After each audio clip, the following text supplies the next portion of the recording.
Kia ora, I'm Murph, I'm the scientist and a lecturer here at the BHU, and today we're talking about our low input block as part of our farm tour series. So this sits next to the area where I've been clearing the brambles, and it's not actually an awful lot to look at because basically it's just about an acre, a third of a hectare of just very tall grass that's all gone to seed. But it's what this represents is really what's important here.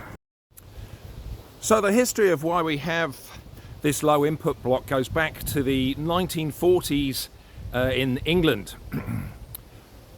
At that stage, some people in organics, notably led by Lady Eve Balfour, started thinking that you could farm organically without needing to apply fertilisers such as phosphorus, potassium, calcium, magnesium, etc. And this started out in high country sheep farming, hill farming, as it would be in the UK. We've got high country farming in New Zealand, but there's no high country farming in the UK, I can assure you of that. And with those kind of those hill country livestock systems, there's little offtake. Often then it was principally wool. So the levels of nutrients coming off the land weren't terribly high. And they thought that pedogenesis, soil formation, the release of nutrients from the parent material would be enough to replace those being removed in the harvest of principally wool at that time, but also potentially some meat and some bones as well in the livestock.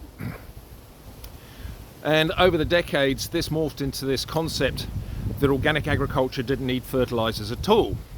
And this has also been picked up by some in the regen agriculture. And it is patently incorrect. Let me be very, very clear from the start.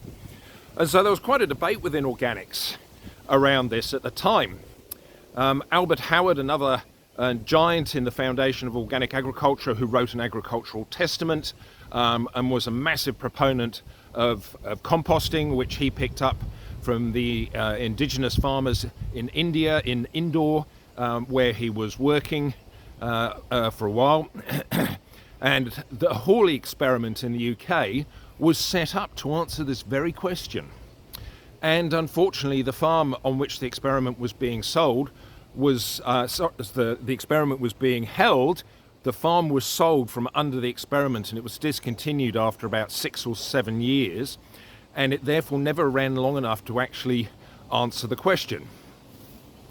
But we now know that if you are removing nutrients in harvest, in crops, in cereals and vegetables, or livestock, or wool, or fibres, or whatever, that offtake is many times the amount of nutrients being released from the parent material. And in the UK, this idea spread, and it spread indeed here to New Zealand and to Ireland, and it morphed into this idea that organics didn't need fertilisers at all. And this low input block was part of an effort here at the BHU to actually look into this. And I spent a couple of years working in Ireland for Teagasc, the Irish government's Food and Agriculture Development Authority, specifically to look at this issue, because the organic farmers there were also stopping applying nutrients. And after about 6 years, because Irish soils are generally not terribly strong, they're mostly glacial till, they fell off the nutrient cliff. So this low input block was part of an experiment in inverted commas, because it wasn't replicated. The low input block had basically no nutrients go into it, except in the seed, the seed for planting the crop, or if it was transplanted as transplants. Then a second plot, a medium input block, which is now our Barnett block, was managed at what's called sufficient or optimum nutrient levels, i.e. levels that maximise plant growth but no more. And then there was a high input block where very large amounts of compost were added. And unfortunately, in the changeover between our founder Bob Crowder and the BHU Organics Trust taking over, these experiments essentially waned. And also we now have very good understanding of nutrients in soil and the utter need to replace them. So we kind of got rid of the high input block and just put it back, and the medium input block, and put them back just to regular cropping. But we have maintained this area here because although it basically it's useless for growing anything, myself and the farm manager 10 plus years ago now basically concluded there's no point growing annual crops like cereals and vegetables, pumpkins, potatoes, etc. They struggle to grow due to there being so few nutrients. But it's one of those unusual, quirky things of the BHU. It's maintained as a resource for the wider community because many other scientists, for example, soil microbiologists, are astonished to learn we've got this acre of land here, about a third of a hectare, that hasn't seen any nutrients applied to it for 30 plus years, probably coming up for 40 odd years now, and no agrochemicals have been put on this land, and it hasn't been grazed by livestock, so there's no livestock on it, and then they can sample and compare soils right from the fields next door, where nutrients have been now maintained at sufficient levels for the life of the trust, so 20 plus odd, 25 odd years now. So they get really excited because they can really burrow down to see what impacts this low nutrients are having. And in terms of our understanding of the importance of applying essentially non-nitrogenous fertilisers, so phosphorus, potassium, calcium, magnesium, sulphur, etc., all the way down to the micronutrients, goes back to the dawn of industrial agriculture. So by industrial agriculture I mean farming systems that started developing alongside the Industrial Revolution.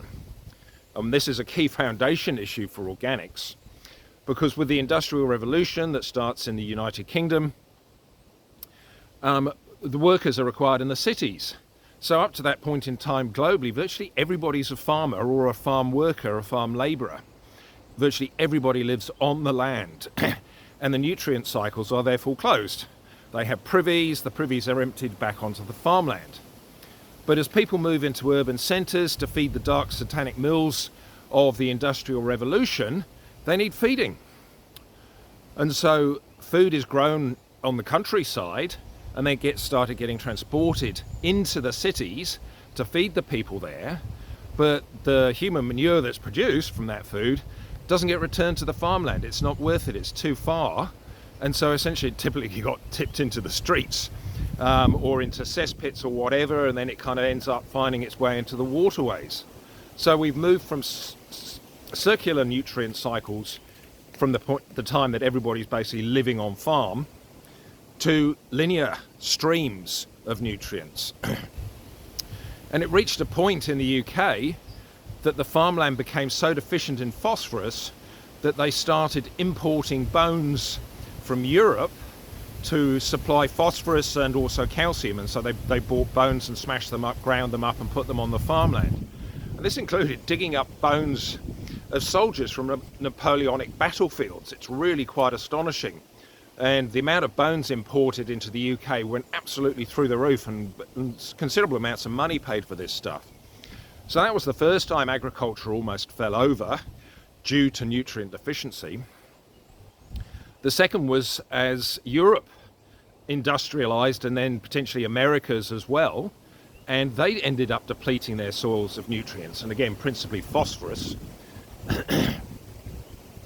And they were then rescued by the discovery of guano, huge deposits of bird poop, bird manure, sitting on many Pacific islands. And this is a period called guano imperialism, where the likes of European countries and America as well basically went and just took over a whole load of Pacific islands, kicked the inhabitants off, the indigenous inhabitants off, so this is colonialism, and took all the guano away. And just as the guano was starting to run out, we discovered rock phosphorus deposits in various places around the world. And that is the stage we are still in. And there's a very large report that came out a few years back called Our Phosphorus Future.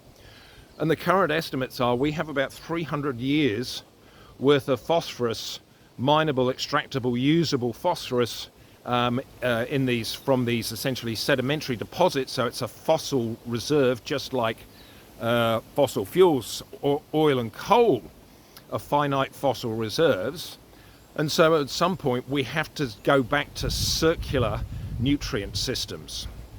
And I wrote a report a couple of years back on the Future Farming website looking at the role of phosphorus on farm, and a complementary report came out at the same time from Table, based in Europe, looking at nitrogen. So there's these two reports sitting side by side that's available on the Future Farming Centre website, looking at this issue in some considerable depth. But we have to at some point move back to this circular nutrient system. All the nutrients we generate and sell as food and our consumers eat and then turn into manure, that manure and those nutrients need to come back onto our farmland. So this little plot of land, this acre of land here at the BHU, is a kind of warning to humanity of what goes wrong if you don't replace non-nitrogenous nutrients. So I hope that was interesting, and we'll see you on the next one.